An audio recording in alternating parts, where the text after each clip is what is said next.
एक शोध का विषय है, लेकिन इतना हम यकीन करते हैं कि भारत में स्वतंत्रता दिवस को जहाँ तक हमारी सोच है कि 56 तक नहीं मनाया गया होगा, उसके बाद ही कहीं न कहीं मनाया गया होगा, क्योंकि देश के अंदर जो भी जानकारी दी जा रही है वो सही नहीं है। हम लोग पूरी दुनिया के इन्फॉर्मेशन के आधार पर ये तय करेंगे। तो मैं आपको बताना ये चाह रहा हूँ आज के इस विशेष अवसर पर कि जो दिन हमारे लिए, हमारे भारत के मूल निवासी बहुजन समाज के लिए सबसे महत्वपूर्ण था, सबसे अहम था, उसको ही उन्होंने छुपाया। और वो दिन था 26 नवंबर, जिस दिन हमारी मुक्ति का, या कहें कि हमारी कम से कम 100 पीढ़ियों के गुलामी को खत्म करने वाला ग्रंथ यानी भारतीय संविधान पहली बार बनकर के संविधान सभा में स्वीकार किया गया, अंगीकार किया गया। वो हमारे लिए बहुत महत्वपूर्ण दिन था। जिस समय हमारे लोगों को बोलने का अधिकार नहीं था, कपड़े पहनने का अधिकार नहीं था, शिक्षा का अधिकार नहीं था, संपत्ति का अधिकार नहीं था, किसी भी प्रकार का कोई अधिकार हमारे लोगों को नहीं था। ये 2200 साल का जो समय था, उसके बाद पहली बार भारत में एक समय आया, एक पल आया, जिस समय लोगों को कहा कि अब तुम्हें संपूर्ण अधिकार है, अब तुम्हारा कोई भी अधिकार खत्म नहीं किया जाएगा, पूरा अधिकार तुमको बहाल कर दिया गया है। शायद मैं समझता हूं कि उस तथाकथित आज़ादी जो 15 अगस्त को एक ढिंडोरा पीट करके रात को 12 बजे एक रेजोल्यूशन पास कर दिया गया और उसमें जो है कह दिया गया कि अब सत्ता का हस्तांतरण हुआ है, हमने पावर जो है यहाँ के लोगों को दे दिया है, और वो सत्ता का हस्तांतरण विदेशी अंग्रेजों ने इस देश के विदेशी आर्यों को दे दिया, ब्राह्मणों को दे दिया। तो वो उनके लिए वो आज़ादी का दिन हो सकता है, इसलिए वो शायद आज़ादी के दिन को ज़्यादा बड़े पैमाने पर मनाते हैं। और गणतंत्र दिवस को, गणतंत्रता दिवस जिसको कहा जाता है 26 जनवरी को, उसको वो थोड़ा और ज़्यादा दबाने की कोशिश कर रहे, लेकिन नहीं दबा पाए, क्योंकि उन्होंने 26 जनवरी को स्थापित इसलिए किया, और करना भी चाहिए था, लेकिन 26 जनवरी की आड़ में उन्होंने 26 नवंबर को दबा दिया। जिस 26 नवंबर की वजह से 26 जनवरी है, यानी कि संविधान बनकर तैयार हुआ, स्वीकार किया, तभी तो उस संविधान को लागू किया गया। और उसको भी इन्होंने गणतंत्र दिवस कहा, लेकिन गणतंत्र का अर्थ नहीं बताया। गणतंत्र, रिपब्लिक जिसको हम कहते हैं, उस गणतंत्र को, दिवस का नाम तो रख दिया गणतंत्र, लेकिन गणतंत्र क्या है ये पता ही नहीं, उसका मीनिंग नहीं बताया गणतंत्र क्या होता है। तो ये भी एक षड्यंत्र था। लेकिन इस देश के अंदर जिस तरीके से बामसेफ राष्ट्रीय मूल निवासी संघ के माध्यम से लोगों में एक जागृति का अभियान चलाया गया, उस अभियान की वजह से लोगों ने हमारे महापुरुषों के बारे में जाना, उनकी विचारधारा के बारे में जाना। जब उन्होंने बाबा साहब अम्बेडकर, पेरियर रामास्वामी, ज्योतिबा फूले, सावित्रीबाई, बिरसा मुंडा, ज्योतिबा फूले के बारे में जाना, तो निश्चित तौर पे एक बात सामने आई कि भारत के अंदर जो वर्तमान में संविधान है वो बाबा साहब अम्बेडकर ने लिखा। और बाबा साहब अम्बेडकर ने जो संविधान लिखा, ये संविधान हमारे मूल निवासी बहुजन समाज के अधिकारों के लिए लिखा। और जब उन्हें अवसर मिला, क्योंकि उनका जीवन, अचानक ही बाबा साहब अम्बेडकर को संविधान लिखने का मौका नहीं दे दिया गया। बाबा साहब अम्बेडकर ने, जब वो क्लास में पढ़ते थे, जब स्कूल में उनका दाखिला हुआ था, तब से ही संघर्ष कर रहे थे, तब से ही उनके साथ छुआछूत भेदभाव हो रहा था।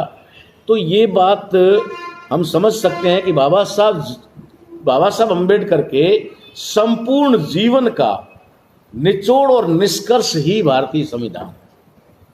उन्होंने अपने जीवन में कदम कदम पर, जहां जहां भी, जिस चीज को भी जाना कि ये अन्यायपूर्वक है, इसके लिए लड़ना चाहिए, उसके लिए वो लड़े, जीवन भर वो लड़े। और बाद में उन्होंने संविधान के माध्यम से उस चीज को पूरी तरह से खत्म कर दिया और हमें जो है एक मानव का अधिकार दे दिया, एक इंसान का अधिकार दे दिया, जो हमें पहले नहीं था।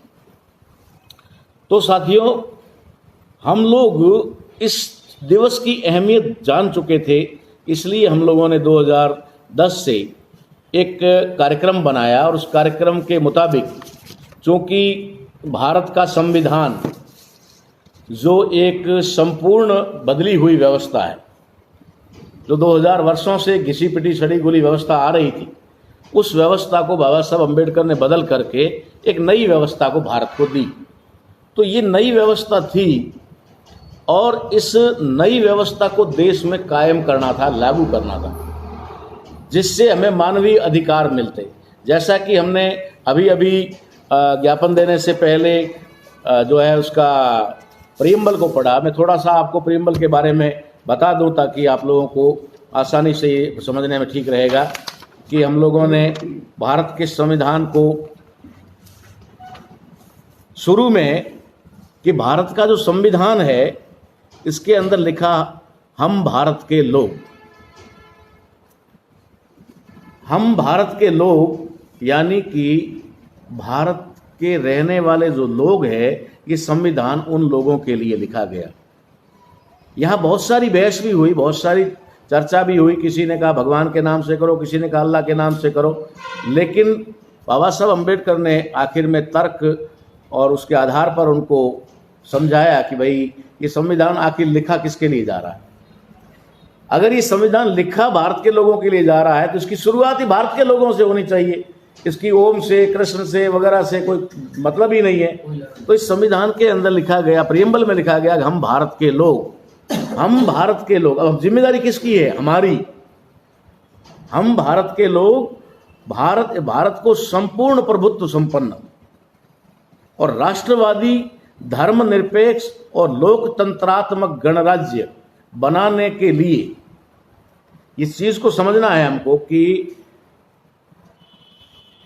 संपूर्ण प्रभुत्व संपन्न, यानी कि हमारे भारत का जो वैभव है, भारत की जो साख है, जो इज्जत है, जो इसका गौरव है, जिसको हम प्रभुत्व कहते हैं, जिसको अस्तित्व कहते हैं, जिसको वजूद कहते हैं, वो हम लोग कैसा बनाएंगे?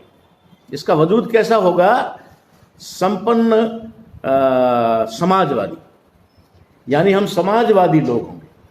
हम समाज का निर्माण करेंगे, हम जातियों को त्यागेंगे और समाज का निर्माण करेंगे जिसमें मानव समाज आता है। मानव समाज है। अभी जैसा कि हमारे देश के अंदर अलग अलग जाति को समाज का जो है नाम दिया गया है और प्रत्येक जाति को एक समाज बना दिया गया है, जबकि वो जाति समाज है नहीं। जाति समाज को तोड़ने का एक हथियार है। समाज को जाति से तोड़ा गया है। समाज के 6743 टुकड़े कर दिए गए हैं इस देश के अंदर, जो समाज है उसके। तो हम लोगों ने क्या शपथ ली है? हम भारत के लोग भारत को संपूर्ण प्रभुत्व संपन्न समाजवादी और धर्मनिरपेक्ष, यानी किसी धर्म विशेष का नहीं, सभी धर्मों का सम्मान, सभी धर्मों का आदर, सभी धर्मों को इस देश के अंदर मान्यता, सभी धर्मों को एक समान अधिकार देंगे। ये एक हमने शपथ ली। किसने शपथ ली है? हम भारत के लोगों ने शपथ ली। संविधान सभा क्या थी? संविधान सभा हमारे द्वारा चुनकर गए हुए लोग थे। जिस प्रकार से आज संसद है, लोकसभा है या फिर विधानसभा है, जहां पर हमारा एक प्रतिनिधि चुनकर जाता है, उस एरिया के लाखों लोग उसको वोट करते हैं। वोट में जो ज्यादा लोग वोट करते हैं उनका प्रतिनिधि चुन करके वहां जाता है। तो इसका मतलब है कि वो प्रतिनिधि अपने आप में प्रतिनिधि नहीं गया, अपने आप में वो व्यक्ति नहीं गया, वो जनता का प्रतिनिधि गया, यानी पूरी जनता उसके अंदर समाहित है। अगर वो वहां कोई भी डिसीजन लेता है, कोई भी निर्णय लेता है, अच्छा या बुरा, तो वो जनता का निर्णय है। एक एमएलए, एक एमपी जब निर्णय लेता है तो जनता का निर्णय माना जाता है। तो यहां संविधान सभा के लोग क्या कह रहे हैं? हम भारत के लोग इस देश को समाजवादी, धर्मनिरपेक्ष और लोकतंत्रात्मक, पूरा का पूरा रिपब्लिक डेमोक्रेटिक, अंग्रेजी में इसको कहेंगे, हिंदी में लोकतंत्रात्मक गणराज्य बनाने के लिए क्या करेंगे? बनाने के लिए, लोकतांत्रिक बनाने के लिए, प्रजातांत्रिक बनाने के लिए क्या करेंगे? उसके समस्त नागरिकों को, अब देखो कौन कह रहा है, इसका रिपब्लिक आया कहां से? इस चीज को आज समझना है ताकि 26 जनवरी आपको समझ में आ जाए। रिपब्लिक, गणराज्य, हम लोग, हम ही लोग हैं और क्या क्या रहे हैं? समस्त नागरिकों को, जिसमें मैं भी शामिल हूं, आप भी शामिल हैं। अधिकार भी हम ही दे रहे हैं और किसको दे रहे हैं? हमको ही दे रहे हैं। इस बात को समझिएगा। तो प्रीएम्बल अगर समझ में आएगा तो ही भविष्य में आपको संविधान समझ में आएगा, क्योंकि अब देश के प्रत्येक नागरिक को संविधान पढ़ना अनिवार्य होगा। ये हमारा ऐलान आज से है। ये विशेष आज का हमारा विशेष प्रोग्राम है। हम रोज लाइव पे आकर बात करते रहते हैं, लेकिन आज का हमारा विशेष क्या है? हमारा विशेष ये है कि हम हमारे बांधसेफ राष्ट्रीय मूल निवासी संघ और फूले अम्बेडकरी विचारधारा के जो समवैचारिक संगठन है, तमाम संगठनों के माध्यम से हम भारत के संविधान का अध्ययन भारत के प्रत्येक नागरिक को करवाएंगे। ये हम आज से इसका बीड़ा उठाते हैं और इसको पूरे देश में स्थापित करेंगे, पूरे देश के लोगों, क्योंकि जनसंख्या सरकारों को करना चाहिए था, सरकारों ने नहीं किया। सरकारों ने अगर संविधान को पढ़ाया होता तो आज ये नौबत ही नहीं आती, लेकिन उन लोगों को संविधान पढ़ाना नहीं था, क्योंकि उनका संविधान के प्रति कोई विश्वास नहीं था, संविधान के प्रति प्रेम नहीं था, वो संविधान से सहमत भी नहीं थे, इसलिए उन्होंने ऐसा किया। तो ये प्रियम्बल क्या कह रहा है कि भारत देश को समाजवादी, धर्मनिरपेक्ष और लोकतांत्रिक गणराज्य बनाने के लिए हम भारत के लोग उसके समस्त, उसके किसके, भारत देश के समस्त नागरिकों को क्या अधिकार देंगे? सामाजिक, आर्थिक और राजनीतिक न्याय। ये न्याय होगा। सामाजिक में कोई ऊंच नीच नहीं होगा, कोई भेदभाव नहीं होगा, किसी के साथ कोई बतेरा व्यवहार नहीं होगा, कोई भी व्यक्ति जो है समाज के अंदर ऊंचा या नीचा नहीं होगा। समाज में जो भी सबका सम्मान महत्व होगा, समान इज्जत होगी। ये स्थापित करना चाह रहे हैं नागरिकों को, ये बताने के भारत को संपूर्ण समाजवादी बनाने के लिए आर्थिक रूप से और राजनीतिक रूप से न्याय मिलना चाहिए। आर्थिक न्याय का मतलब है कि आर्थिक समानता होनी चाहिए। हमारे अंदर ज़्यादा आर्थिक अंतर नहीं होना चाहिए। भारत के प्रत्येक नागरिक के बीच में आर्थिक अंतर नहीं होना चाहिए। आर्थिक न्याय उनको मिलना चाहिए। कहीं पर भी उसके हक को मारा नहीं जाना चाहिए, उसकी मजदूरी नहीं मारी जानी चाहिए, उसका कोई हक नहीं मारा जाना चाहिए। तो उसके लिए सामाजिक, आर्थिक और राजनीति में भी उनको बराबर अवसर मिलना चाहिए। जिस तरीके से आज हो रहा है कि हमारे देश के अंदर सिर्फ और सिर्फ आरक्षित पदों पर ही हमारे लोग चुनाव लड़ रहे हैं, और आरक्षित चुनाव, जहां आरक्षित सीट होती है वहां हमारे 10-10, 15-15 आपस में लड़ते हैं। जब वो 10-10, 15-15 खड़े होकर के लड़ने शुरू हो जाते हैं तो जो सवर्ण जाति के लोग हैं वे सारे इकट्ठे होकर के अपने किसी न किसी कमजोर कैंडिडेट को चुन लेते हैं। तो जो हमारा पढ़ा लिखा, जानकार और जो समझदार होता है वो आदमी किनारे हो जाता है, क्योंकि हम 5 से लड़ रहे हैं वहां पर, ठीक है ना। तो हमने कुछ समय पहले एक फॉर्मूला दिया था समाज को। उस समय मुझे रिप्लाई मिला था, मैंने कहा यार तुम जनरल की सीटों चुनाव क्यों नहीं लड़ते? तो उन्होंने कहा, हंस करके मुझे कहा कि जनरल की सीटों से अपन चुनाव कैसे लड़ सकते हैं। मतलब उनके दिमाग में तब तक ये बात थी कि जैसे SC ST की सीटें हमारे लिए रिजर्व है, वैसे जनरल वाली सीटें उनके लिए रिजर्व है। हमारे लोगों की सोच। तब हमने उनको कहा भैया जनरल का मतलब होता है सभी, वहां कोई भी बंदा खड़ा हो सकता है। तो ये 5-7 साल पहले ही हम लोगों ने लोगों को इन्फॉर्मेशन दी, और उसके बाद लोग समझने लगे। लोगों ने कहा अच्छा जनरल सीट पर भी अपन चुनाव लड़ सकते हैं। तो किसी ने जनरल सीट पर लड़ने की हिम्मत की। अभी मेरे सामने बहुत बड़ा आंकड़ा आया जाड़ो जिले के अंदर कि SC और ST के लोग जनरल सीटों से ज्यादा चुनकर लड़ाए, जनरल सीटों से ज्यादा चुन करके आए, क्योंकि सामान्य सीट पर वो लोग खड़े हुए जाति वाइज, कोई किसी जाति, कोई किसी जाति का, वो खड़े हो गए, और हमारा एक बंदा खड़ा हुआ SC ST का, और SC ST के और कुछ OBC के लोग मिलकर के उसको जिता दिया। वो सवर्ण आपस में बढ़ करके बिखर करके रह गए। तो जैसा फॉर्मूला वो अपना रहे हैं वही फॉर्मूला हमें अपनाना चाहिए।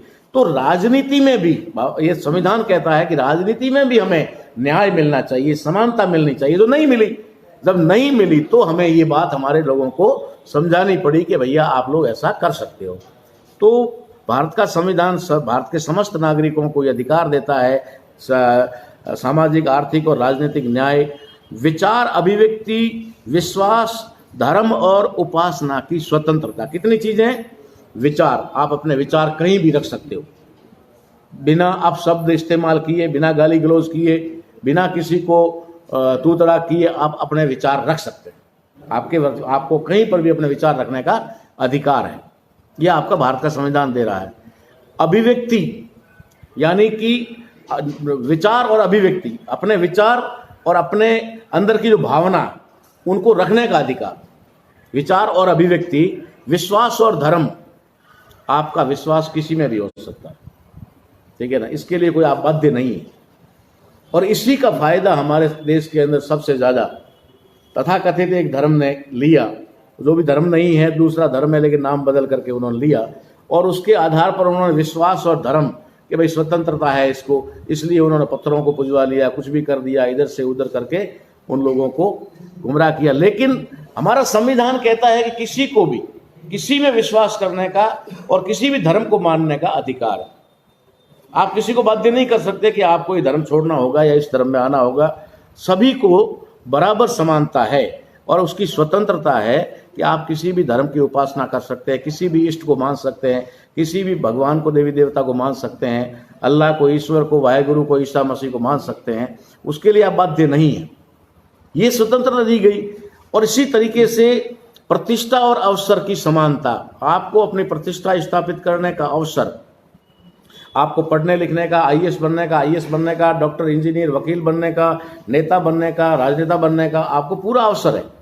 समान अवसर की समानता है कि सभी को एक प्लेटफॉर्म पर अधिकार दिया जाना चाहिए। ये बात भी हमें संविधान कहता है। लेकिन बाबा साहब अम्बेडकर ने कुछ विशेषाधिकार भी हमारे दिए, क्योंकि हमारा समाज हजारों साल से प्रतिनिधित्व विहीन था, इसलिए बाबा साहब ने उनको प्रतिनिधित्व देने के लिए कुछ विशेष उपबंध इस संविधान में किए। लेकिन उसमें भी ऐसा नहीं है कि उसके अलावा भी वो लोग अपने इस समानता का अधिकार का उपयोग कर सकते हैं।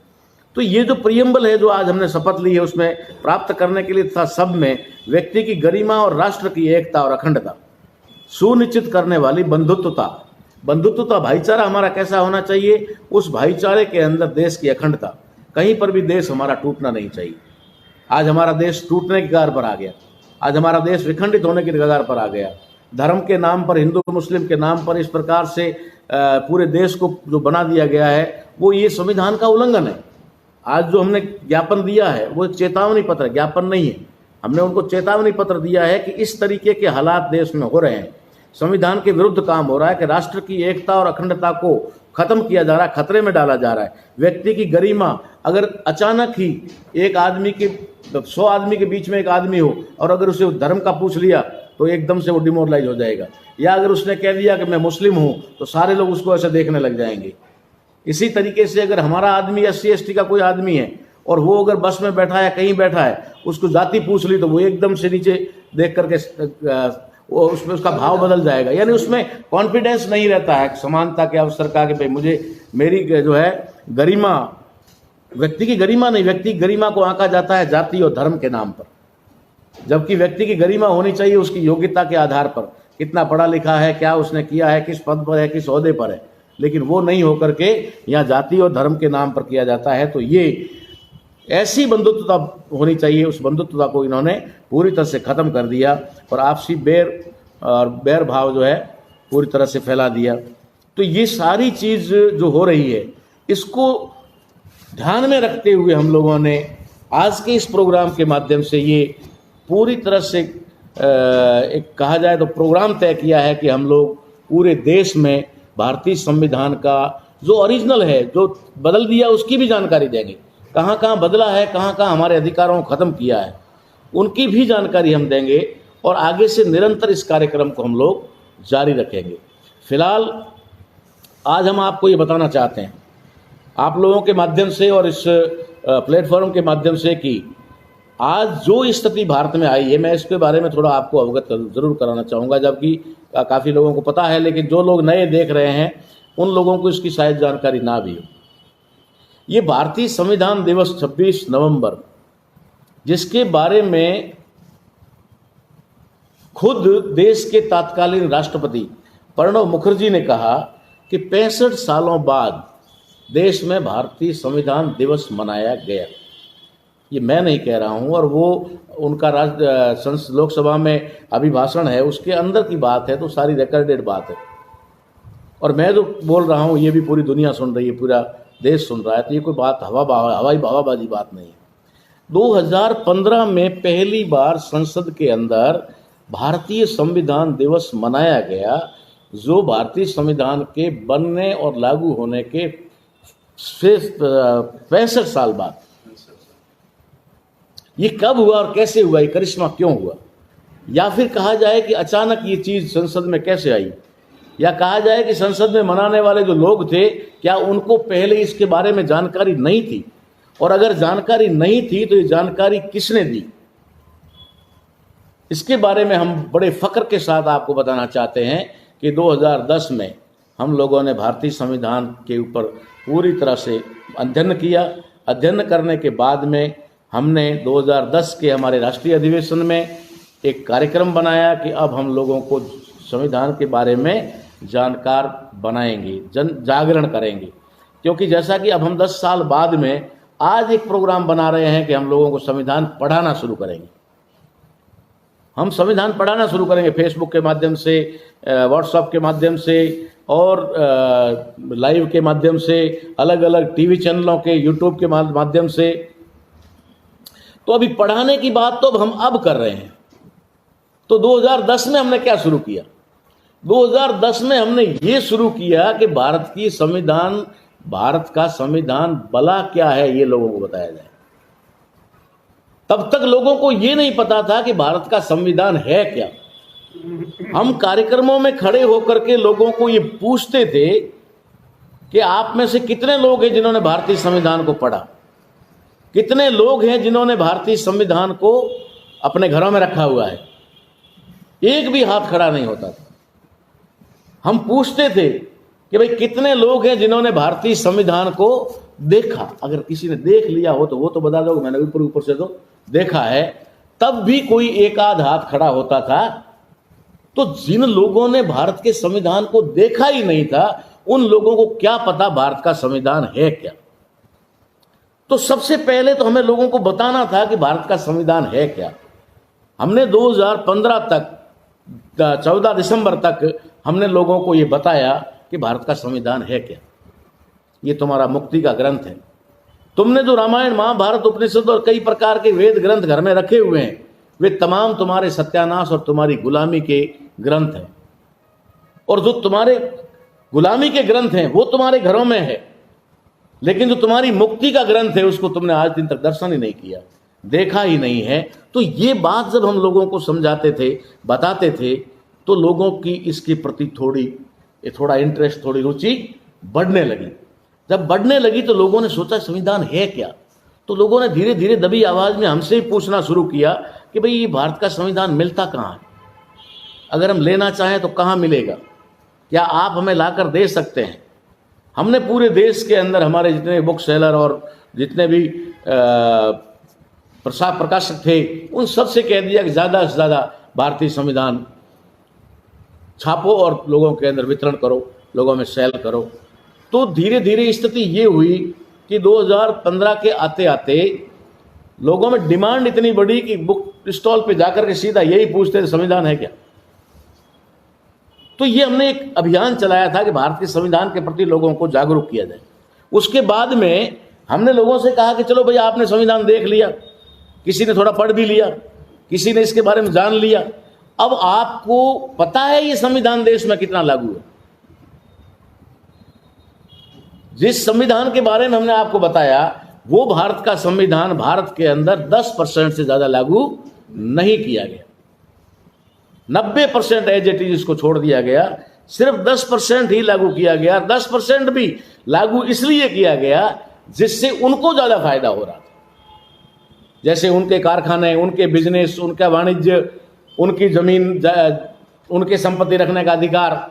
जो 10% लागू किया वो 10% भी उनके लिए ज्यादा से ज्यादा लाभकारी था, हमारे लोगों के लिए ज्यादा लाभकारी नहीं था।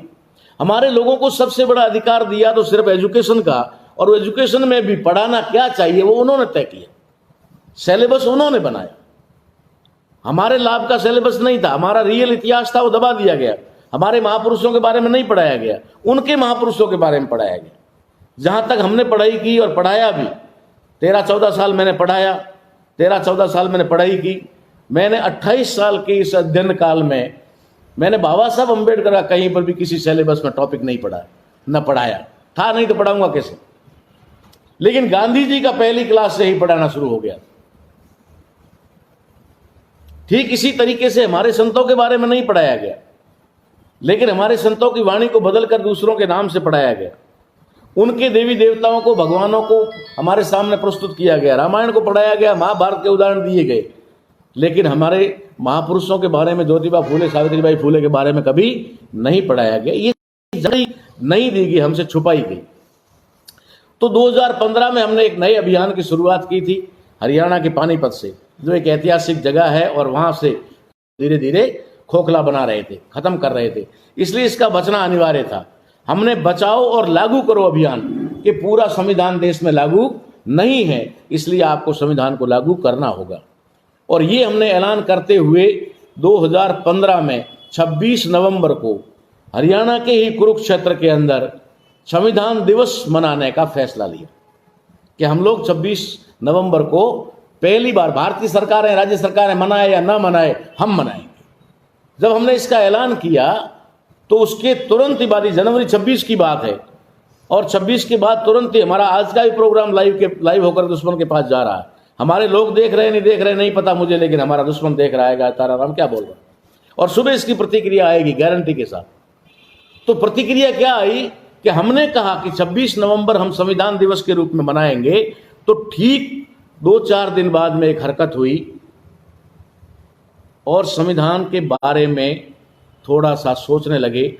तो भारत सरकार ने पहला गजट या नोटिफिकेशन जारी किया कि स्कूलों और स्कूलों के अंदर संविधान दिवस मनाया जाएगा, स्कूलों में संविधान दिवस मनाया जाएगा।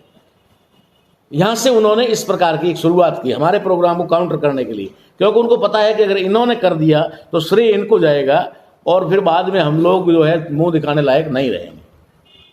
तो हमने तो देखा भाई, हमने तो तीर मारा है, तीर निशाने पे लगा है, हमें क्या पता, कोई मतलब नहीं, ठीक है। मुझे लोगों ने बताया कि साहब आपकी बात का असर हो गया, उन्होंने स्कूलों में मनाने के लिए बोल दिया। अप्रैल महीना आते आते उन्होंने क्या कहा, यूजीसी के माध्यम से कि इसको यूनिवर्सिटीज में मनाया जाएगा, सभी कॉलेज और यूनिवर्सिटी में संविधान दिवस अनिवार्य रूप से मनाया जाए, यूजीसी के माध्यम से किया। उसके बाद में उन्होंने क्या किया, सितंबर के आते आते नरेंद्र मोदी सरकार ने उस समय घोषणा की कि 26 नवंबर को संसद में संविधान दिवस मनाया जाएगा, स्पेशल सेशन बुला करके, वहां पर विशेष सत्र बुला करके संविधान दिवस मनाया जाएगा।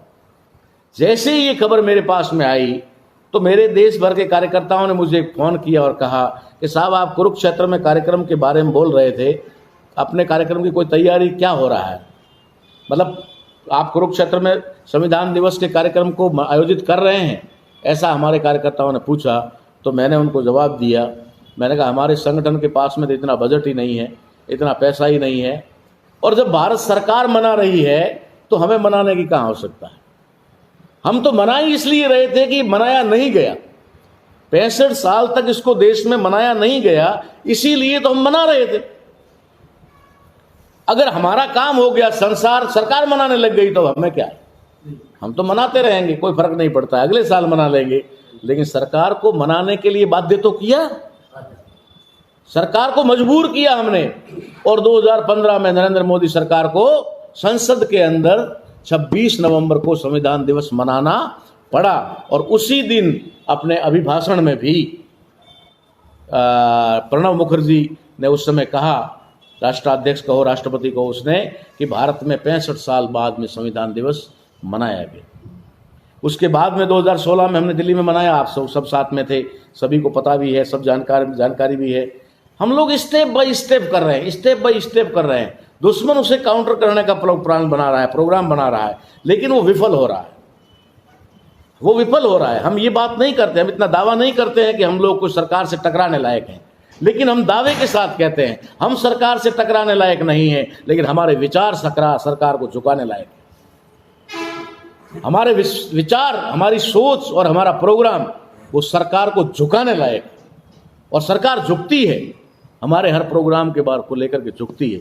जिस प्रकार से हमने बॉम्बे के बाद में अभी 2019 में हमने प्रोग्राम बनाया कि हम इसे राष्ट्रीय पर्व बनाएंगे, हमने इसको राष्ट्रीय पर्व बनाया, राष्ट्रीय पर्व की घोषणा कर दी। पिछले ही साल देश के अंदर लगभग 25% लोगों ने इसे दीपावली की तरह घर में मनाया। दीपक जला करके, पटाखे छोड़ करके खुशियां मनाई, नए कपड़े, नए मिठाई, पड़ोस में अड़ोस में सारा लोगों को उसको एक त्यौहार के रूप में लिया। और उसकी शुरुआत हमने पिछले साल की, और इस साल आज हमें दिखाई दे रहा है, आज मैं पूरे दिन सोशल मीडिया पे ये देख रहा था कि पूरे देश के अंदर इस बार 50% से ज्यादा लोग संविधान दिवस को त्योहार के रूप में मना रहे हैं। पिछली साल 15 से 20% थे, 25% थे, इस बार 50% हुए हैं। अगली बार गारंटी से के साथ कहते हैं कि 2021 और 22 के आते आते देश, कम से कम देश के मूल निवासी बहुजन समाज तो प्रत्येक भारत का नागरिक जो है वो इस संविधान दिवस को त्योहार के रूप में मनाएगा, महापर्व के रूप में मनाएगा। वो होली दीपावली को भूल जाएगा और वो सिर्फ इन्हीं त्योहारों को 26 जनवरी, 26 नवंबर, 14 अप्रैल, ऐसे ही त्योहार इस देश में मनाए जाएंगे। ये इसकी हमने शुरुआत की, और जिस चीज़ की शुरुआत करते हैं हम लोग उसका प्रभाव होता है, ये हमारे लिए बहुत अच्छी बात है। और पूरे देश के जितने भी समवैचारिक संगठन हैं, वे तमाम संगठन अगर इस चीज़ को एक्सेप्ट एडॉप्ट कर रहे हैं, उसके लिए भी हम उनका आभार व्यक्त कर रहे हैं कि कहीं ना कहीं वो इस अच्छी चीज़ मान करके उसको स्वीकार कर रहे हैं। तो साथियों, हमने ये राष्ट्रीय पर्व बनाया, और इस बार का जो ये महापर्व के रूप में 50% ज़्यादा लोग आज पूरे देश के अंदर इसको त्यौहार के रूप में मनाएंगे। हमने लोगों से कहा है भाई पटाखे वगैरह का मान लीजिए अभी उस पर रोक भी है, कुछ इस प्रकार की गाइडलाइन भी है, तो उसको छोड़ करके हम लोग घरों में रोशनी करें, दीपक और लाइटिंग करें अपने घर में। जैसा भी है उसके लिए कोई बाध्यता नहीं है कर्जा लेना, जैसा भी है मीठा बनाएं, बच्चों को मीठा खिलाएं। अगर पड़ोस के लोगों को पता नहीं उनको बुला करके खिलाएं, तो कम से कम आप उनको बुलाओगे भोजन के लिए तो वो कहेंगे यार आज क्या है ऐसा, उसको भी पता चलेगा, तो आप उसको बताएंगे कि आज ये है, ठीक है ना। नहीं तो आप अपने घर में खाओगे, उसको पता ही नहीं चलेगा। आपके घर में रोशनी होगी तो आपका पड़ोसी पूछेगा कि भाई आप काहे की रोशनी कर रहे हो, आज क्या है, तो उसको बताओगे कि आज हमारी मुक्ति का दिन है, आज वो संविधान जिसकी वजह से आज हम सीना तान कर चलते हैं, आज हम हर किसी से लड़ते हैं, आज हम अपने अधिकारों की बात करते हैं। आप कहीं पर भी आज हमारा अपमान होता है तो हम धड़ाक से सामने खड़ा होकर के बोलते हैं हम भी इंसान हैं। ये दिन है हमारा, ये बताएंगे आप। अगर कोई घर आपके पड़ोस में गरीब घर है या जिसको जानकारी नहीं है, 4 मोमबत्ती उसके घर में पहुंचाओ, उसको भी आप 4 मोमबत्ती दे करके कह सकते हो कि आज तुम्हारे घर में भी रोशनी करो, तो उसको भी पता लगेगा कि वास्तविकता क्या है। तो साथियों, मैं आप लोगों को आज ये संदेश इस माध्यम से देना चाहता था कि आज का जो पर्व है हमारा, ये हमारे लिए बहुत ही महत्वपूर्ण है। और मैं निश्चित तौर पे गारंटी के साथ कहता हूं कि अगर हमारा जिस तरीके से संविधान बचाओ और लागू करो अभियान चल रहा है और उसमें हम जो आए दिन सफलता प्राप्त कर रहे हैं, हमारा दुश्मन भी कम नहीं है, वो भी इसको छिन्न भिन्न करने में लगा हुआ है। वो भी अभी जो पूरी तरह से लगा हुआ है कि जल्दी से जल्दी इसको निष्प्रभावी और कर दिया जाए, लेकिन कर नहीं पा रहा है। और हमने भी कहा है तू कर ले, कितना करेगा। हमारे बाप ने लिखा है, वो लिखा हुआ तो हमारे पास में है, वो लिखा हुआ तो है। पहले हमारी जनता अनपढ़ थी, तुम जो लिखते थे वो तो मंजूर हो जाता था, जो तुम नगाड़ा बजाकर ऐलान कर देते थे जनता मान लेती थी। अब हम नहीं मानेंगे। अब तुम्हारा नया संविधान बना भी है, हमें मालूम है। तुम्हारा नया संविधान मनुस्मृतियों से प्रभावित है, वो भी हमें मालूम है। तुमने नए संविधान के अंदर राम कृष्ण और इन सबको डाल दिया है, ये भी हमें मालूम है। लेकिन मानना तो हमारे हाथ में होगा। तुम 15% लोगों ने, 10% लोगों ने हमारे पुरखे द्वारा लिखे हुए संविधान को नहीं माना, तो हम तुम्हारे इस लिखे हुए संविधान को 90% लोग क्यों मानेंगे। तुम नहीं मानोगे तो हम भी नहीं मानेंगे। तो हम लोगों को हमारे संविधान के प्रति पूरी तरह से अवेयर कर रहे हैं, जागृत कर रहे हैं कि आपके पुरखे ने क्या लिखा था, कहाँ पर इन्होंने बदमाशी करके कौन से अनुच्छेद को छिन्न भिन्न कर दिया, तोड़फाड़ कर दिया, छेड़छाड़ कर दिया। ये सारा जो है हम लोगों को समझाने का प्रयास कर रहे हैं, कोशिश कर रहे हैं, और इसका निरंतर इसका रिजल्ट आ रहा है, निरंतर रिजल्ट आ रहा है। और हमें खुशी इस बात की है कि इसको लेकर के नई जनरेशन, जो युवा पीढ़ी है, वो बहुत ज़्यादा उत्साही है, बहुत ज़्यादा जो है उनके अंदर उत्सुकता भी है इसको जानने की। और शायद मुझे जहाँ तक मैं जानता हूँ कि ये आवश्यकता भी उन युवाओं की ही है, क्योंकि उन युवाओं का ही भविष्य अंधकार में है। उनके सामने ही बेरोजगारी जैसा पहाड़ खड़ा है, उनकी और उनके बच्चों की ही एजुकेशन खत्म हो रही है। आज स्कूलें बंद है। जिस तरीके से हम कह रहे हैं कि कोरोना कोरोना कोरोना, ये कोरोना कहीं भी हो सकता है, कुछ भी हो सकता है, लेकिन भारत में कुछ भी नहीं। भारत में इसकी आड़ में पूरा का पूरा संविधान का सत्यानाश किया जा रहा है। आज हम देख रहे हैं कि देश के अंदर अभी हम लोगों ने रैली का आयोजन किया, पूरे देश में किया, बहुत सारे लोग दूर बैठे बैठे देख रहे थे। कुछ लोग विचार कर रहे थे ये क्या है, उन्हें नहीं पता कि हम क्या कर रहे हैं। उन्हें तो ये भी नहीं पता कि वो जिस सीट पर बैठ करके व्यापार कर रहे हैं, बिजनेस कर रहे हैं, अपनी दुकान में सेठ बनकर बैठे हैं, वो इस भारतीय संविधान की वजह से बैठे हैं। इस भारतीय संविधान के आर्टिकल 19 की वजह से बैठे हैं। आर्टिकल 19 नहीं होता तो इनको व्यापार करने का अधिकार नहीं होता। दर्जी को सिर्फ और सिर्फ कपड़े सिलने का अधिकार होता, नाई को सिर्फ बाल काटने का अधिकार होता, किसान को सिर्फ खेती करने का अधिकार होता, और पशुपालक को सिर्फ भेड़ चराने का अधिकार होता। आज हमारे लोग, अलग अलग जाति के लोग बिजनेस में, कपड़े का व्यापार, बिजनेस, नाना प्रकार के कहाँ अलग अलग राज्यों में जाकर के उन लोगों ने शायद आर्टिकल 19 पढ़ लिया होता, आर्टिकल 19 पढ़ लिया होता, तो शायद वो ये नहीं पूछते कि ये क्या है। लेकिन कोई बात नहीं, नहीं पढ़ा तो हम सब की जिम्मेदारी है कि हम उनको जा करके पढ़ाएं।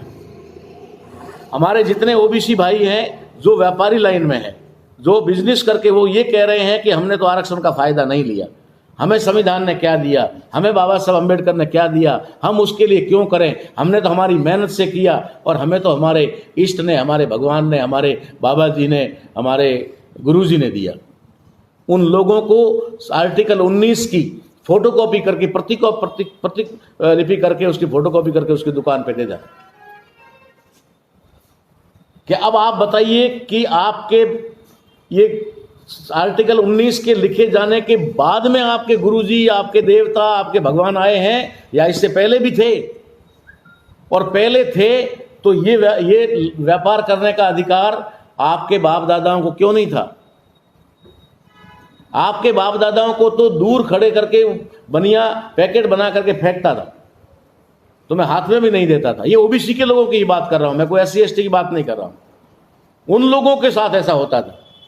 तो आज वे लोग, किसान के बेटे, जो पशुपालक के बेटे, जो लोहार के बेटे, जो सुथार के बेटे, बढ़ई के बेटे, और जो अन्य जातियों के अंदर भी जो लोग हैं, चाहे वो नाई के बेटे हो, चाहे दर्जी के बेटे हो, चाहे कुम्हार के बेटे हो, आज वो बिजनेस कर रहे हैं, बड़े बड़ी दुकानें बड़े बड़े राज्यों में, बड़े बड़े शहरों में लेकर बैठे हैं। तो उन लोगों को समझना चाहिए कि अधिकार तुम्हें मिला कहां से।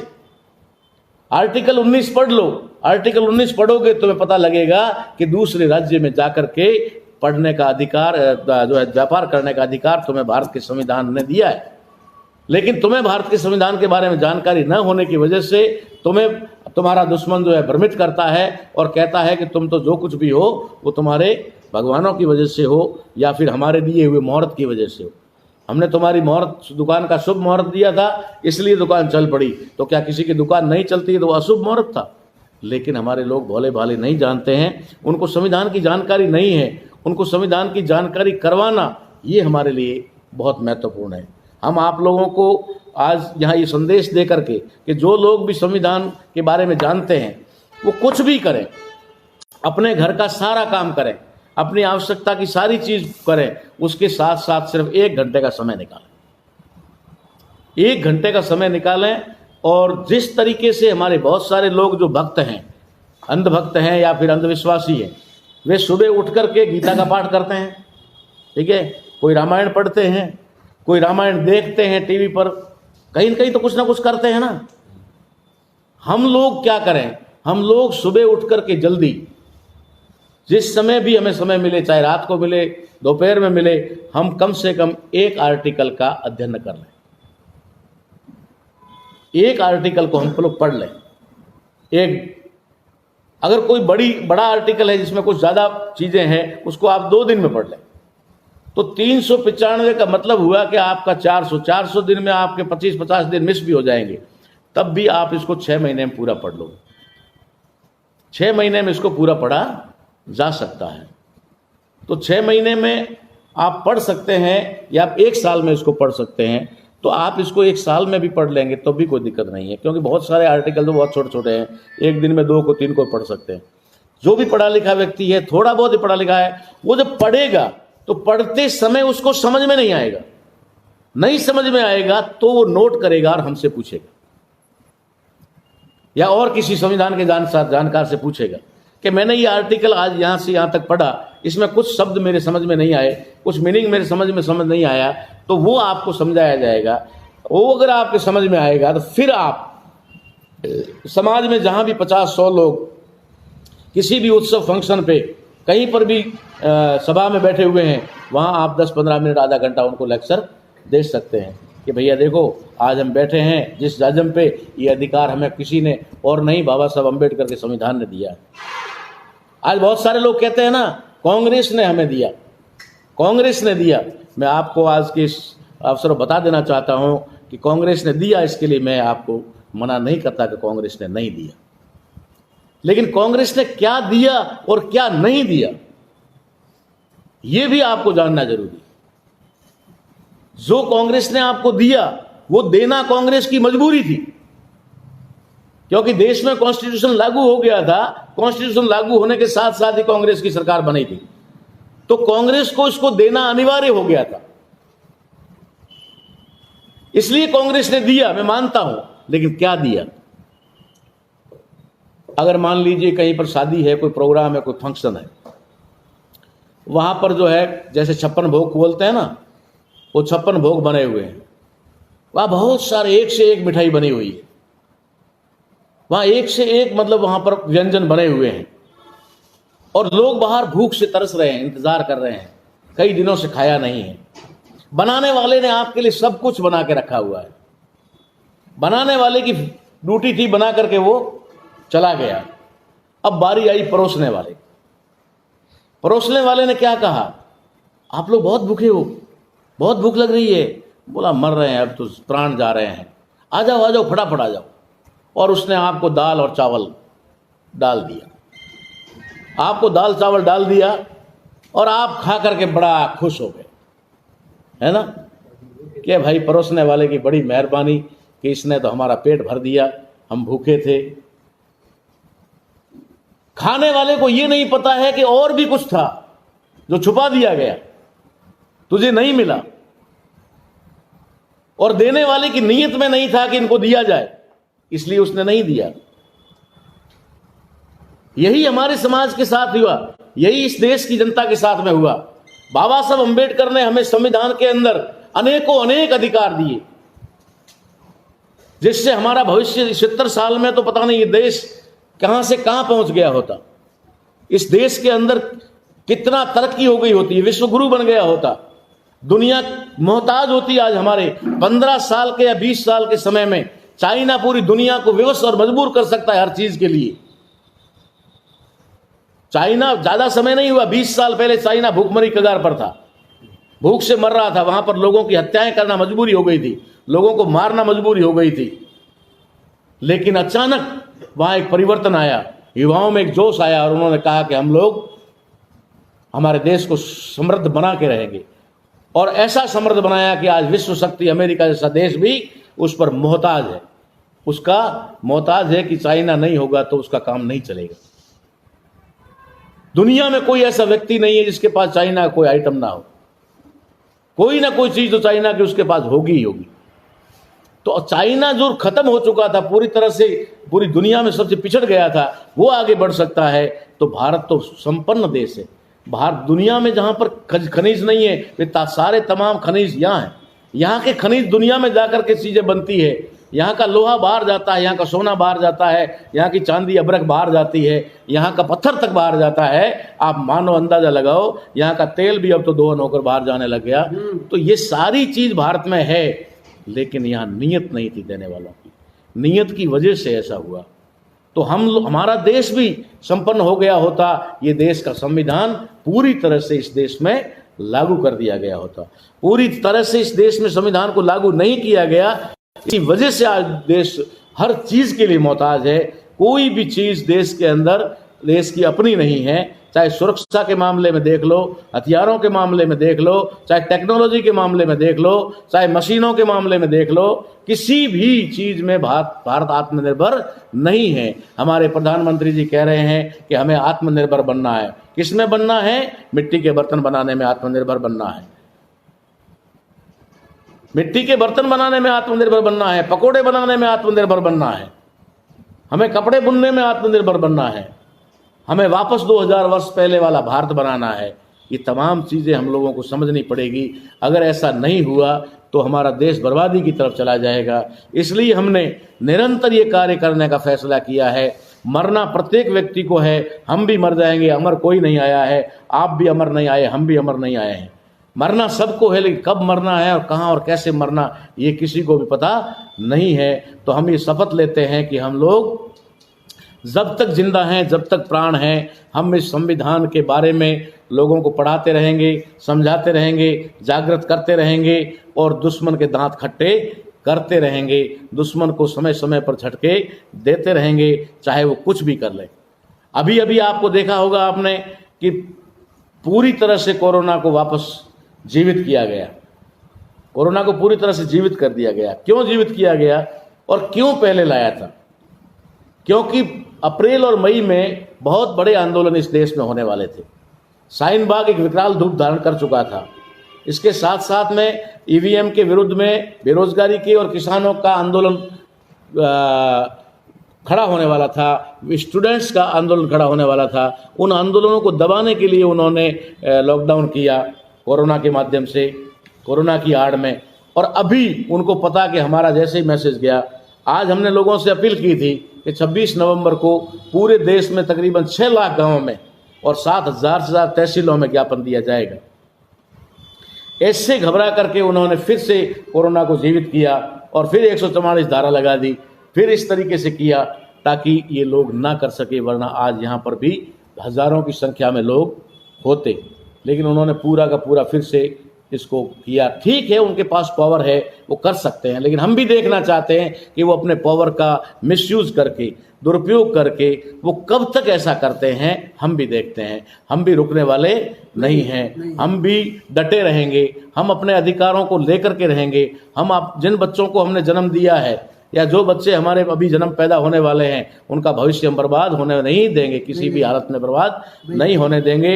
उनका भविष्य सुधारने के लिए, उन बच्चों का भविष्य संवारने के लिए और उनके अधिकारों को बचाने के लिए अगर हमें जान भी देनी पड़ी तो हम जान देंगे, क्योंकि हमारी जान देने से अगर उनकी जान और जीवन बचता है तो हम तो जनरेशन, आगे जनरेशन जो है, किसके बाप दादा जिंदा बैठे हैं? कोई नहीं है। ये तो होता ही है, आगे से आगे पीढ़ी होती है, वही तो उसका नया रूप होता है। तो अगर हम जहाँ तक है कि हमारी आने वाली जनरेशन को बचाने में सफल हुए तो निश्चित तौर पे ये हमारी बड़ी सफलता होगी। उसके लिए हमारी कुर्बानी भी होती है, तो कोई दिक्कत नहीं है, हम लोग कुर्बान होने को तैयार हैं। और हम पूरे देश से आज अपील करते हैं कि हमारे पास में मात्र एक रास्ता है, एक रास्ता है, एक रास्ता है, और वो है भारतीय संविधान को बचाना। अगर भारतीय संविधान बचता है तो दुनिया की कोई ताकत हमारा बाल बांका नहीं कर सकती। और हमने इसको अगर सरकारों को मजबूर कर दिया, विवश कर दिया इसको मनाने के, लागू करने के लिए, तो कोई दुनिया की ताकत हमारे विकास को रोक नहीं सकती, कोई नहीं रोक सकती। मैं ये डंके की चोट पे कहता हूँ। और इसके लिए हमें एक बहुत बड़ा काम करने की आवश्यकता है, जो मैं आज यहाँ अभी आखिर में ये बात संदेश देना चाहता हूँ कि जिस तरीके से अभी हमारे भारतीय संविधान को खत्म करने के लिए या इसको हटाने के लिए उनके पास जो ब्रह्मास्त्र है वो है ईवीएम मशीन। और ये जग जाहिर हो चुका है, पूरी दुनिया जान चुकी है, भारत का भी प्रत्येक नागरिक जान चुका है। लेकिन नागरिक की मजबूरी है कि अब वो अकेला जाकर वोट ना दे तो क्या है, संगठित नहीं है, हम संगठित नहीं हैं। और कहीं पर लोगों को इसकी पूरी जानकारी भी नहीं है कि ऐसा भी हो सकता है। अभी तक हमारे समाज में 5-7% लोग जागरूक हुए हैं, अभी भी हमारे समाज के 90% लोग जागरूक नहीं हैं। तो मैं उन लोगों के लिए संदेश देना चाहता हूं जो लोग राजनीतिक दल बनाकर चल रहे हैं, जिन लोगों ने राजनीतिक पार्टियां बना रखी है और जो लोग राजनीतिक पार्टियां बना करके चुनाव लड़ रहे हैं और चुनाव हारने के बाद में वो ईवीएम मशीन को कोस रहे हैं, हारने के बाद में ईवीएम मशीन को कोस रहे हैं, तो क्या उन लोगों को चुनाव लड़ते वक्त इस बात का पता नहीं था कि मुझे चुनाव जो लड़ रहा हूं वो तो ईवीएम से होने वाला है? अरे मरने के बाद तो किसी को भी पता लग जाता कि मर गया है। जिसको ये पता चले कि मरने वाला है वो डॉक्टर हो सकता है, वो भगवान हो सकता है, वो जानकार हो सकता है कि ये मरने वाला है, इसको बचाओ, जल्दी से जल्दी इसकी ट्रीटमेंट करो, दवा दो। मरने के बाद हर कोई कहते हाँ ये तो मर गया, हाँ ये तो मर गया, हाँ ये तो मर गया। अगर हम कहते हैं कि हम हारे और ईवीएम मशीन की वजह से हारे, तो जब चुनाव की घोषणा हुई उस समय आपने ये ऐलान क्यों नहीं किया कि चुनाव अगर ईवीएम मशीन से होता है तो मैं और मेरी पार्टी इस ईवीएम मशीन के द्वारा चुनाव होने वाले चुनाव का बहिष्कार करते हैं? ऐसा क्यों नहीं किया? इससे ये साबित होता है कि कहीं ना कहीं आप लोग भी उसमें शामिल हैं, आप लोग भी उसमें शामिल हैं, और आप शामिल हैं और उसके बाद उसका विरोध करते हैं। जब चुनाव नहीं होते हैं तब हम ईवीएम का विरोध करते हैं, ईवीएम में घोटाला होता है, ईवीएम बहुत बड़ा घोटाला है, ये है वो है, बहुत बड़े पैमाने हम चिल्लाते रहते हैं।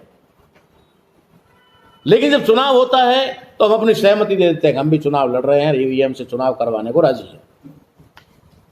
ये कहां की समझदारी है, मेरी समझ में नहीं आ रही। ये उन पॉलिटिशियन के लिए कह रहा हूं देश के अंदर जो अपने आप को बहुत बड़े धुरंधर मान रहे हैं, बहुत बड़ा जो है राजनेता समझ रहे हैं। मैं समझ रहा हूं कि राजनीति उन लोगों के साथ हो रही है, वो राजनीति नहीं कर रहे हैं, राजनीति उनके साथ खेली जा रही है, उनका इस्तेमाल हो रहा है, कहीं न कहीं उनको डरा धमका करके कहीं न कहीं उनका जो है इस्तेमाल किया जा रहा है। कहीं न कहीं उन्होंने कोई न कोई इस तरीके की गलती की हुई है जिसकी वजह से उनको भारत सरकार के चुनाव आयोग की बात को मानना पड़ रहा है। नहीं कि वो कभी सीबीआई का डंडा दिखा देते हैं तो कभी और किसी एजेंसी का, डराने के लिए कि तुम्हारे साथ कार्रवाई हो जाएगी, ये हो जाएगा। तो ये सारा जो खेल हो रहा है, इस खेल को समझने के लिए मैं ये बात कहना चाहूँगा कि अगर आप संविधान को बचाना चाहते हैं, लोकतंत्र को बचाना चाहते हैं, तो आपको ईवीएम मशीन को यहाँ से जड़ से ख़त्म करना होगा। और ईवीएम मशीन को जड़ से ख़त्म करने का एकमात्र रास्ता जो मेरे पास है, वो रास्ता ये है कि आपको चुनाव का बहिष्कार करना होगा। जब लोकसभा और विधानसभा में चुनाव हो रहे थे ईवीएम से, तब से हम विरोध कर रहे हैं। लोकसभा और विधानसभा के बाद में वो निकाय के चुनाव में आ गई मशीन, हम विरोध करते ही रह गए। विधानसभा से निकाय से निकल करके नगर पालिकाओं तक और नगर निकाय तो वहां तक आ गई, तब भी हम लोग चिल्लाते रहे। अब तो सरपंच और डेलीगेट और जो भी है पंचायती राज के चुनाव में भी मशीन घुस गई है और हम विरोध ही कर रहे हैं। हम विरोध कर रहे हैं और वो आगे बढ़ रही है। तो हमारे विरोध का क्या मतलब है? हमारे विरोध का असर तभी हो सकता है जब हम इसका बहिष्कार करें। कोई एक पार्टी, कोई एक राजनीतिक दल अगर इसकी शुरुआत करता है कि मैं इसकी शुरुआत करता हूं कि मैं इस चुनाव में भाग नहीं ले रहा, मेरा राजनीतिक दल रजिस्टर्ड है, मेरा जो है मान्यता प्राप्त है और मैं चुनाव लड़ने का अधिकारी भी हूं, मुझे इस पूरे देश में चुनाव लड़ने का राइट भी है, उसके बावजूद भी मैं चुनाव का बहिष्कार करता हूं। अगर एक राजनीतिक दल ये बात कहता है तो जरूर निश्चित तौर पे कुछ दूसरा राजनीतिक दल भी उसमें शामिल होगा और वो भी कहेगा मैं भी आपके साथ हूं, फिर तीसरा कहेगा, फिर चौथा कहेगा, फिर पांचवा कहेगा। ऐसे करते करते करते करते उन राजनीतिक दलों की संख्या बढ़ जाएगी जो ईवीएम द्वारा होने वाले चुनावों का बहिष्कार करते हैं। और करते करते ये स्थिति आ जाएगी कि अकेला एक या दो संगठन ही बचेगा जो ईवीएम का समर्थन करने वाला। हमारे लोग इंतजार कर रहे हैं, किस चीज का इंतजार कर रहे हैं कि बीजेपी ईवीएम मशीन से चुनाव करवाती है और करने के लिए वो तैयार रहती है या फिर उसको उसमें फायदा है, वो ईवीएम का इस्तेमाल करती है। तो हमारे लोग क्या सोचते हैं? विरोध कांग्रेस को करना चाहिए। जब कांग्रेस विरोध करेगी तो हम भी करेंगे। हम विरोध नहीं करेंगे तब तक जब तक कांग्रेस विरोध नहीं करेगी। उन भोले भाले लोगों को यह नहीं पता कि कांग्रेस ही तो देश में ईवीएम लाई थी। ईवीएम मशीन आई ही कांग्रेस के समय में थी और ईवीएम की वजह से ही मनमोहन सिंह 2 बार प्रधानमंत्री रहे। तो 10 साल का उनका टर्म था, 10 साल उनको अगर राज करने को दिया तो कांग्रेस 10 साल इनको राज करने के लिए देगी ना भाई। तो नरेंद्र मोदी जी ऐसे ही थोड़ी बन गए दोबारा प्रधानमंत्री। जैसे मनमोहन सिंह दोबारा प्रधानमंत्री बने थे, ठीक वैसे ही मोदी जी भी दोबारा प्रधानमंत्री बने, और दोनों ही ईवीएम से बने। तो जो ईवीएम से 2 बार प्रधानमंत्री बन गए मनमोहन सिंह या कांग्रेस, वो कांग्रेस कैसे विरोध करेगी ईवीएम का, और कैसे कहेगी कि ईवीएम से चुनाव मत करो? 10 साल का तो उनको कंप्रोमाइज किया हुआ है ना भाई, वादा किया हुआ है ना, 10 साल तक तो तुमको रहना पड़ेगा। अब अगले 10 साल बाद फिर कुछ और हो सकता है, नया हो सकता है। तो ये जो ईवीएम मशीन का विरोध हमारे लोग सोच रहे हैं कि कांग्रेस करेगी और कांग्रेस करेगी तब हम करेंगे, ये उनकी बेवकूफ़ी के अलावा और कुछ भी नहीं है।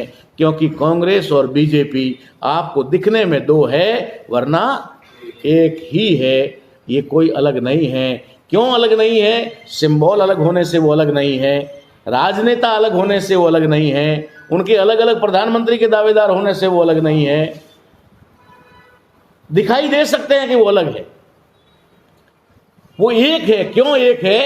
क्योंकि जो लोग बीजेपी को नियंत्रित करते हैं, संचालित करते हैं, वे ही लोग कांग्रेस को भी संचालित करते हैं। एक ही वर्ग के लोग जो दोनों जगह नियंत्रित करते हैं, दोनों जगह कंट्रोल करते हैं, वे आपस में रात को बात करके सेट करते हैं कि ठीक है, इनको ऐसे ऐसे चलाओ, हम इनको ऐसे ऐसे चलाते हैं। हम मोदी जी को और शाह जी को ऐसे ऐसे हाँकते हैं, और तुम जो है सोनिया जी को और राहुल जी को ऐसे ऐसे हाँको। वह हाँकने का कार्यक्रम, हाँकने वाले कोई और है, और हाँकने वाले दोनों शाम को बैठकर बात करते हैं कि ठीक है, आज तुमने बढ़िया हाँका, आज मैंने भी ठीक हाँका। ये जो जब तक होगा, हमारे लोग इस इंतजार को खत्म करें कि कांग्रेस ईवीएम का विरोध करेगी, वो कभी विरोध करने वाली नहीं है। ईवीएम का विरोध किसी न किसी मूल निवासी बहुजन समाज के लोगों को ही करना होगा, उनके ही राजनीतिक दलों को करना होगा। और मैं दावे के साथ कहता हूं कि अगर कोई एक इस बात की शुरुआत करके देखे, फिर देखना कितने लोगों की लाइन लग जाएगी, और आखिर में कांग्रेस और बीजेपी दोनों एक्सपोज हो जाएगी। जो ईवीएम का विरोध नहीं करने वाली पार्टियां होगी, सिर्फ 2 बचेंगी और कोई नहीं बचने वाला। सब लोग करेंगे विरोध इसका, लेकिन शुरुआत करने वाला चाहिए। तो मैं संविधान बचाने के लिए, ईवीएम को हटाने के लिए ज़रूरी है, इसलिए ईवीएम हटाने का मैंने ये रास्ता आपको बताया है। अगर आप लोग इसको ज़्यादा से ज़्यादा करते हैं, क्योंकि मैं राजनीति की बात अभी तक नहीं कर सकता, मैं उन लोगों में नहीं हूँ कि फिर एक कोई नई झोंपड़ी बना करके उधर चल दूं और फिर समाज को जो है बांटने का काम करूं। हम लोगों को राजनीतिक दलों पर एकीकरण की ज़रूरत है, सामाजिक लेवल पे हमको एकीकरण की कोई ज़रूरत नहीं है। सामाजिक लेवल पर जितने ज़्यादा संगठन बनेंगे, उतना ही जन जागरण का काम ज़्यादा से ज़्यादा होगा, होना भी चाहिए। मैं तो कह रहा हूँ, सामाजिक लेवल पे जितने संगठन बनते हैं बनने दीजिए, लेकिन लोकतंत्र को बचाने के लिए हमें राजनीतिक दलों को, संगठनों को एक होना होगा। जितने राजनीतिक दल संगठित होंगे, हमारा वोट इतना ही प्रभावी होगा। नहीं तो हमारा वोट डिवाइड हो जाता है, और हमारा वोट जब डिवाइड हो जाता है तो हम लोग कमज़ोर हो जाते हैं। थोड़े थोड़े वोट लेकर के हम लोग बढ़ जाते हैं, और हमारा दुश्मन जो है कभी 30%, कभी 31% वोटों से राजा बन जाता है। इसलिए आप लोगों से पूरी तरह से गुजारिश है, अपील है कि आप राजनीतिक दलों में जहाँ पर भी आप टच हैं, कहीं न कहीं आप वोट कर रहे होंगे, कहीं न कहीं आप किसी के समर्थक रहे होंगे, तो उन सभी लोगों से निवेदन करें कि हो सके तो अलग अलग राज्यों में इस क्षेत्रीय दलों को सपोर्ट करें, और एक ही क्षेत्रीय दल को उस प्रदेश के अंदर चुनाव लड़ने के लिए अधिकृत करें। उसके बीच में हम छोटे छोटे अड़ंगे न डाल करके उनको विभाजित करने का काम न करें। हम राजनीतिक प्लेटफॉर्म पर एक होने की कोशिश करें, आपस में हम भाईचारा बनाने की कोशिश करें, आपस में हम सीटों का और टिकटों का बंटवारा जो होता है उसको ध्यान में रखकर करें, ताकि हम लोग दुश्मन को कमज़ोर कर सकें। ये मैं आप लोगों से अपील करता हूँ, आप लोगों से उम्मीद करता हूँ आप आज के हमारे संदेश को ज़्यादा से ज़्यादा शेयर करेंगे, लोगों तक पहुंचाएंगे। क्योंकि संविधान को बचाना है तो लोकतंत्र को बचाना होगा, लोकतंत्र को बचाना है तो ईवीएम को हटाना होगा, ईवीएम को हटा करके राजनीतिक दलों को संगठित होना होगा, संगठित होकर के एक होना होगा।